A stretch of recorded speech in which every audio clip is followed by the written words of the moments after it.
بسم الله الرحمن الرحیم. یا علی یا عظیم، یا غفور یا رحیم. انت الرب الذي ليس كمثله شيء وهو السميع البصير. وهذا شهر عظمته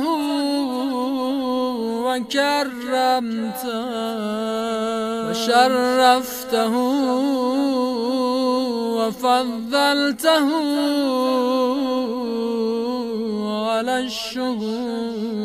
وهو الشهر الذي فرضت صيامه عليه.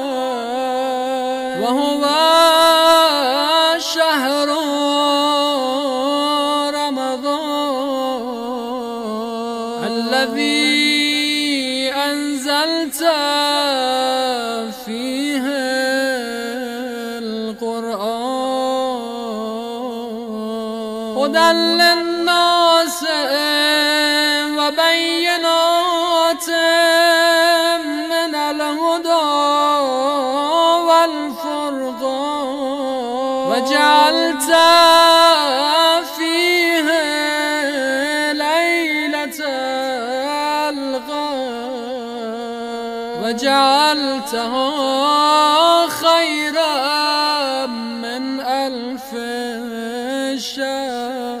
فيا ذا المن ولا يمن عليه، من علي بفكاك رغبتي من النار. فيما تمن عليه وادخل الجنة برحمتك يا